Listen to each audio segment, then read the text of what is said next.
right. So today we have a very, very special guest for next week's Life podcast, and that is Nancy Lycan of DEX, who is the Chief Marketing Officer. So, hello, Nancy. Hello, it's such a pleasure to join you on this. Thanks for the invitation. Yeah, it's our pleasure, my pleasure for sure. And by the way, we haven't seen each other for what, 5 days? Yeah, I think it's been exactly 1 week, right? Because it was Friday of Yeah, last. exactly. 1 week. So, for the audience, Nancy is a very important person over at DEX Imaging. We all know who DEX Imaging is. We all know the Doyles and the history there. And if you don't mind, I'm going to start with a simple question. How long have you been with DEX or the Doyles? I could say it either way. Okay, so I started with DEX on day one in 2002. So since its inception, since before we actually flipped the switch and went to market, I helped to develop the name, the logo, all of the branding and everything before, we told everybody we were going to do it.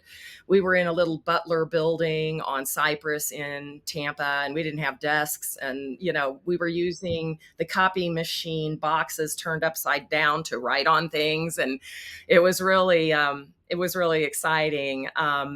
But my entrance into the imaging world happened way before that, when I was in my mid 20s and I started working for Dan Sr. at Danka. So that was 1990, circa 90, 91. And boy, were those great times, because that was right on the cusp of digital transformation in our industry. We went from analog to digital. And my background is visual communication, and coming from the advertising and marketing world, a light bulb went off in my head when I was introduced to Danka, and I went into the demo room there at Danka Corporate, and I saw the first Canon CLC 300 connected to a computer. And I said to myself, I want in. This is going to revolutionize the advertising world, and that's all I could think about, because that's, my background and where I came from. But I've never left the imaging channel since. And it's just been a ride. I'm telling you, it's been fast and furious and fun. So, you worked for Dan Sr., and what year did that begin? Yeah, 1990, 91, I think, was my first year there, and built an internal marketing and advertising department inside of Danka. So it's kind of funny, little. We I think have some kind of shared connections, right? We have a lot of personal relationships within the Danka organization or DEX, and certainly Dan. I call him Danny. I think everybody is confused because when I say Danny, I mean Danny, Yeah. but I think everybody calls Dan Jr. Danny. So I apologize when I say Danny. It's Danny, right? So anyway, you were there during the heyday. I mean, you're talking about skyrockets flying around at that time. Rockets. We took So take us down the little memory lane there. Yeah, yeah. Okay, so we were at about 250 million in the early 90s and growing rapidly through acquisition.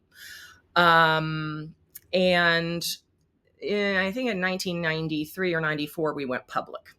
And that's when it really was skyrocketing. I mean, and we were just doing it, and giving presentations to the underwriters and investors and getting that stock pumped, and, along with doing the day-to-day business. We had a robust advertising campaign going back then with outdoor billboards and radio, that we won the National Addy Award in 1992 for what we were doing. So it was just really, it was fast, it was furious, it was fun. I mean, and Dan Sr., he just led by example. He was a great mentor. And all of us were real young. He was my age at that time. He was in his 50s. And, there were so many of us that, he loved youth. He wanted to mentor. He wanted to teach. So there were all of us that were in our mid 20s being given this dream shot to, we didn't really have any experience, but we were living, passionately to get on this train and go, and it was fun. So again, take us back, a little bit. The young Dan, right, Danny, at 50 years old, he was a firebrand. I mean, that guy was throwing lightning bolts. So what was it like actually to work for him? um, you had to keep up. I mean, we were the younger ones in our group, but I mean, he just, he was the first one at the office every day and the last one to leave. And, I don't know. I mean, there are just, I would have never been given this opportunity. So when he retired from there and Junior graduated from college, they both came to me and said, "Hey, we're going to start this up again and we're going to use the same template here." And I was so ecstatic because I missed it. I started my own ad agency after Dan departed from Danka, and I was ready to go. I was like, "Get me back in here. Yeah, let's build this thing again together." And it's been a ride. It really So has. Danny always has.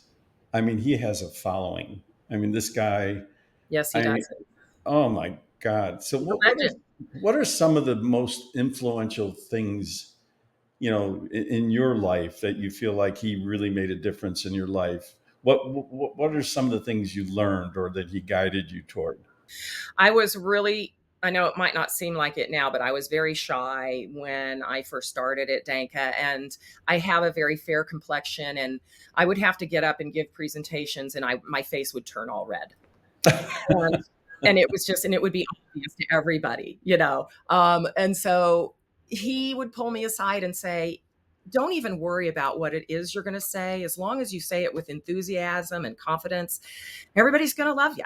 Just don't worry about it." And I think that was one of the gifts that he gave me, was just to understand people are people. People are people, and don't get intimidated. And these underwriters that are coming in, and I know you don't know anything about the stock and all that stuff, but don't worry about it. Just talk about what you do and your contribution to the company and how valuable that is, and just stay in your lane and you're going to be fine. I mean, he's just that kind of guy. Just lead by example and do your thing. So Would you say he was a father figure for you? very much. Still is very much a father figure. Yes. Well, is he? Yeah, Danny's a special human being. I mean, there's no way you can slice it any differently. And it's amazing to me, after all the success he has had and enjoyed or created for so many people, he still likes to hang out, having a beer or just shooting, right? Yeah. One of the things that it makes the company on the sales side so successful is our annual sales rewards trip, where he and Dan Jr. get to really show recognition and appreciation. That, I mean, they really do that well, and it makes you want to work harder. And all these salespeople, the ones who earn this trip every year and qualify, they could go on their own trips, they could do their own thing, but it's the recognition coming from both Doyles that they really want. They're all making great money and they're successful, in and out of the office. But the sales trip is a real celebration of the brand, of each person being a part of that brand, helping us build this thing. And it's just, they love that, they want to shine the light on others. I think that that's probably his biggest gift, you know? Well, yeah, I mean, they're genuine. What you see is what you get with those guys, right? So I remember when Dan Jr. was driving race cars. I remember when he was just a kid, and he and my daughter Jenna, they've had enjoyed a nice relationship over the years. Watching Dan Jr. do what he's doing today is incredible. And Wasn't how he great up on stage with you last Friday? I just, and he's got so many balls in the air. He's got so much going on, but he's so extemporaneous. He can just step up on that stage without any, and it was beautiful. It just, everything, you'd thought that we might have rehearsed it or something, but we didn't. Well, let's talk a little bit about that. So, for the audience, last few weeks ago, a month or so ago, I reached out. Everyone knows that the Doyles don't particularly like to get on the stage and do things, that dramatic like we do. For a motorcycle ride, I that's not something I think Dan Jr. would. Yeah, let me get involved with. So, but you did it, and we worked together with you, Nancy. And again, for the audience, Nancy put her heart and soul into this. I'm not sure you even knew what you were getting yourself into with these knucklehead bikers. But now that what was going through your mind when you were creating the agenda or creating the stage, and did what we do meet your expectations? It totally did. I come from a visual communications background, and as I was working on the staging elements for that, I thought the most important thing to visually communicate was the fact that you guys are driving on you're riding your Harleys from the tip of New Jersey, stopping all the way down the East Coast and, ending up at our corporate facility. And so that huge map, on the back of the stage told the story without us even having to talk about it. And then, people were just excited because they were just like, what is this? And so you guys came in on your Harleys. And I think that, what was going on in my mind is the timing is okay. We've got all these people out here. It's super hot. It's Florida. It's humid. It And was hot. right? But everything just worked like clockwork. Your team was incredible. Jen was great. I mean, just the communication, even though you guys were on your Harleys, and Laura Blackner driving that RV. Oh my gosh. Hats off to that. What a feat. Wow. Yeah, can you imagine the president of that business unit for Konica Minolta, and I know. she rode all the way with us. Love it. Incredible. In fact, she actually earned her Patriot Pack membership. Yeah, so we're working on getting a name for her. But it was kind of interesting for me, and I know the guys and certainly the ladies that were involved. When we got there, it was like an adrenaline rush for a number of reasons. Number one, it was DEX. Number two, it's the Doyles. And number three, it was the last stop. So there was a moment of we got here safe, and then we were blown away. We were blown away. So when I saw Dan Sr. there, and then Dan Jr. got up there, and of course the generosity was incredible. But I think I wanted to express to you, and hopefully you can express to everyone back at DEX, we were overwhelmed. We were overwhelmed. So, I'm thinking about years ago, all the experiences with Danny and all of the travels and all of the places that we went. And here we are all these years later, standing on a stage with a motorcycle and both Dans up there doing their thing. So, from me and all of the Patriot Pack guys, thank you. And tell everybody back there, share with them just how grateful we are and honored, for that attention. And how did the employees? So how did you communicate to the employees? And did they feel like, okay, now I get it? What they think? Yeah, well, there was not a lot of wind up, just communication via email that this is going to be happening and an explanation of, short and sweet. This is kind of, this is for veterans, and because we do a lot of charitable work, obviously. I mean, DEX Imaging gives a third of its profits to charities, 501c3 organizations, from educational programs all the way down the line to, I mean, you name it. We've done it. So it's not unlike us to host, at corporate in, commemoration of, something to do this. But this was super exciting because of the motorcycles. And, kind of really not in line with necessarily what the Doyles, I mean, they are very buttoned up, they wear a suit every day, coat and tie, I mean, so this was something a little off the beaten path, and everybody loved it. That's pretty funny. I noticed that there were a lot of people wearing suits, and we're over there. Yeah. Quite a contrast. So now that you have this opportunity, and obviously, hopefully, we can do something like this again with you. But but now that the hoopla is over and you're back into your work mode, um, what do you think? What's the vision for DEX for the rest of the year? If there's anything you can share, with the audience. Yeah, we've got a lot going on right now. And some of it I am not able to share with you. So that'll just be an excuse to get back on a podcast at the beginning of the year and when we're ready to roll out the things that we are working on.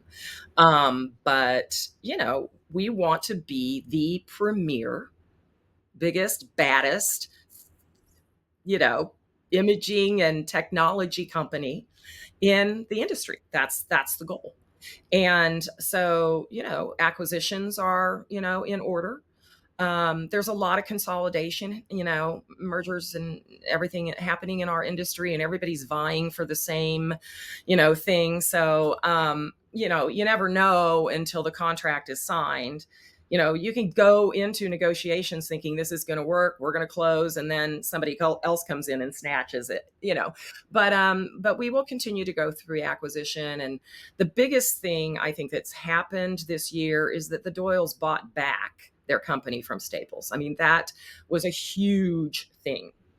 And for the listeners and the viewers who don't really know the background there, about 7 years ago, Staples came in and acquired DEX. And they were good partners, but you're talking about two completely different animals. They're B2C, we're a B2B. It just really wasn't like jiving. And so, Dan Jr. and Dan Sr., they just looked at each other and said, let's buy it back. Like we just want control again. So that's really what happened. And So the mission statement, and again, I appreciate you answering what you're answering, and of course, we don't want you to say anything even remotely close. When you look at DEX now, and they're back in the Doyle family, if I could say it that way, what culturally and mission statement wise should the industry expect? What's DEX basically saying to the industry besides being a badass? What's the culture shift? Do you think it's going to change, improve? I What? don't think it'll change. We have a very family atmosphere, and that's the challenge as we grow, to keep that culture, to make sure that we're, still that we still carry forward with what worked in the very beginning, which is, honoring each other, which is being honest with each other, working hard. The work ethic is super important to both Doyles. They lead by example, they work hard. And so, everybody has their job to do. And the Doyles are very frank about, what their expectations are, which is good. If you're the type of person that appreciates, laying it all on the line, and that it's what I appreciate, because I'm the daughter of an Iwo Jima Marine. I mean, I grew up with chop chop, here's how it's going to be done every day. Don't do something unless you're going to do it 120%. And that's really, I mean, that's really what we're like there at DEX. We run hard, we run fast, we work, but we play hard too, you know? Well, by the way, a father that's an Iwo Jima Marine. Wow, incredible, incredible. So I was thrilled to see Danny up on the stage, Danny Sr. That was incredible for me. So when you look at your relationship now with Dan Jr. and I believe I think you say D1, D2, D3. There's a That's right. D3. There is a Danny the third, yes. So watching this Doyle family roll out decks looks to me like they're going to be around for a long time, creating success for a lot of people.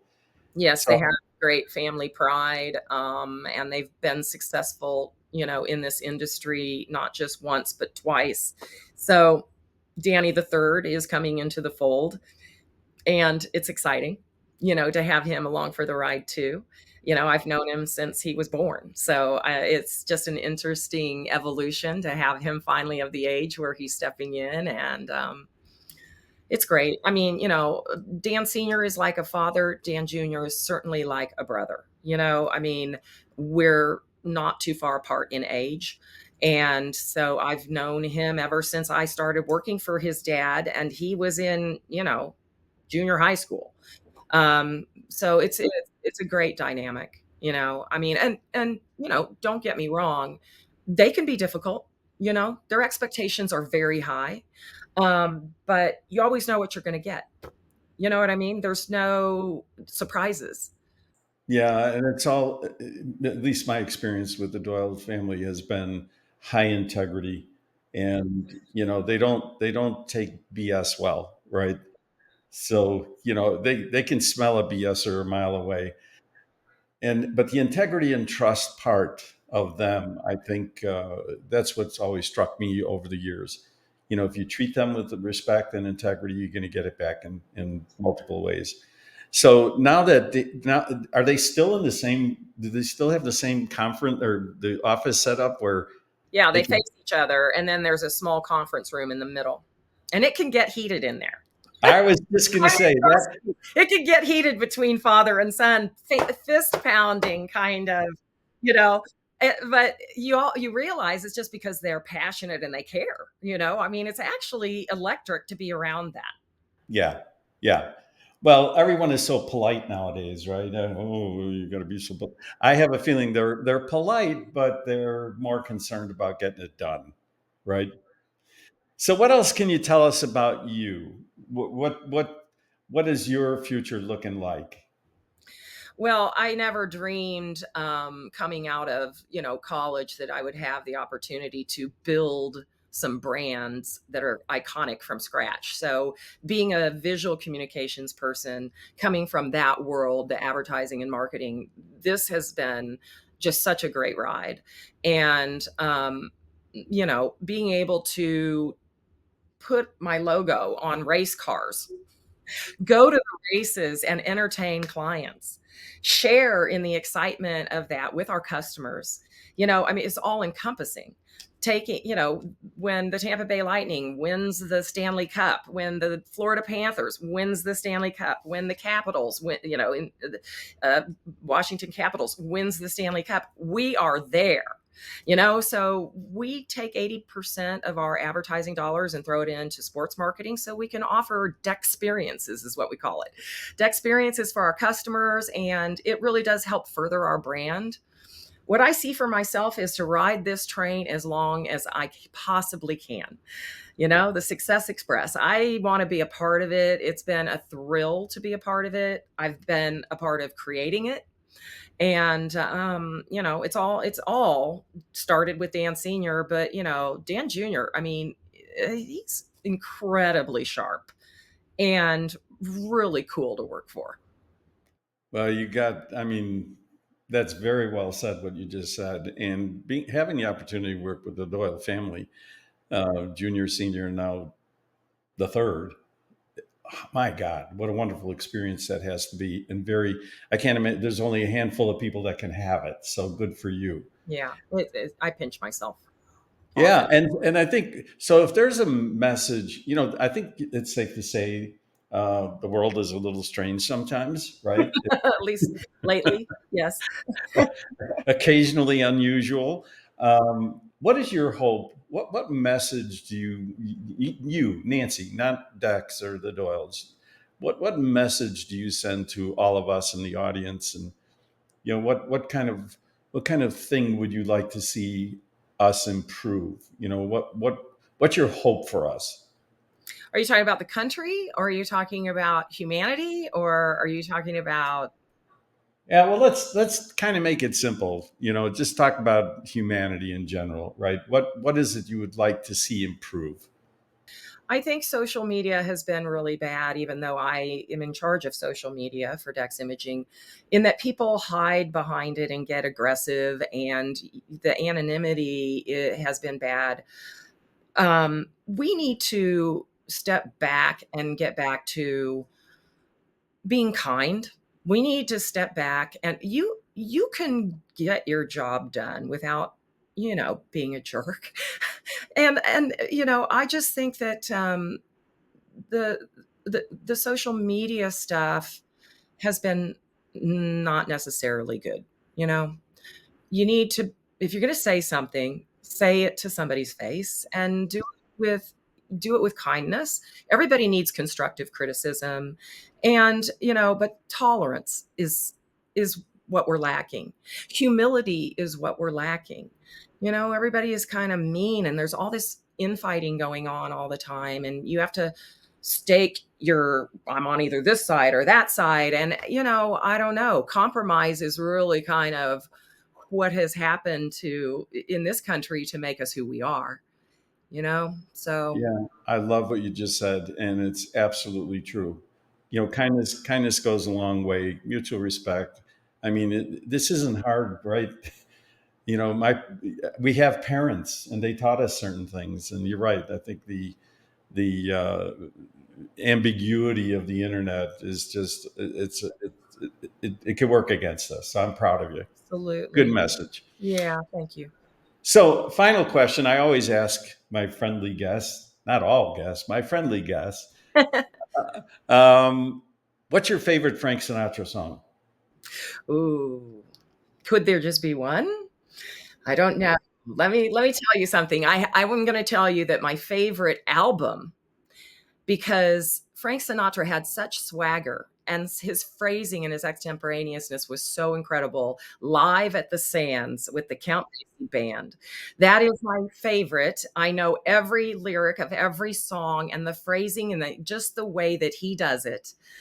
And can you imagine being him at 50? In Las Vegas at the Sands in that space and time with a microphone in his hand with the Count Basie orchestra behind him. Um, I think of that album, my favorite song that he performs is Come Fly With Me. Because Ah, it's such a great song. I mean, Jimmy Van Heusen wrote that song, who's a great wow, you're good. You oh, are oh, good. I'm a huge Sinatra fan, always have been. And so, yeah, Come Fly With Me from Live at the Sands. Check Well, it out. that is my favorite album, and you're right. I mean, that moment in time, that was the ultimate Frank Sinatra. Yeah, the Rat Pack, the whole thing. I mean, just yeah, and to have the Count Basie orchestra behind you in Las Vegas with a live audience and recording that, wow, that is the pinnacle, in my opinion, of his career. Well, I would agree with you. And while he's done wonderful things after, that is the epitome Frank Sinatra. So, again, final. I asked you the question about the music because I don't want to miss that, and you answered it better than actually anybody ever before, even including Jimmy Van Heusen. God, that's awesome. So that's awesome. So, what message would you like to give to the Patriot Pack and all of our supporters? I would like to say that I have huge admiration for not only raising the money and, going above and beyond to veterans, especially. I mean, that's just such a good cause. But huge admiration for the physical prowess of doing what you do every single year. And I understand that you used to go across country, you used to go from the West Coast to the East Coast. It's, I think, a visual message of your commitment, you know? And so I thank you. And I know if my father were alive, he would have loved it, because he was a patriot. He fought, 3 campaigns in World War II. And it's thank you. Thank you for doing that. You're walking your talk. And I think that that is important too right now, to know who you are, to stay true to that and walk your talk. So thank you. Well, thank you. That is probably the most wonderful thing I've heard about the Patriot Pack put into words. So, Nancy, that's a beautiful thing you just said, and I'm sure all of the members are going to appreciate it. And by the way, I'm 73 years old, so that You'd never especially. know it. You would never know it. I'm still kicking. So thank you so much. And to the audience, please join me in thanking Nancy. Nancy, have a wonderful weekend. And we'll look forward to talking with you one-on-one where we can have a good time just Wonderful. knocking around a beer or something. So thank you, Nancy. And my best to everyone at DEX. Thank you.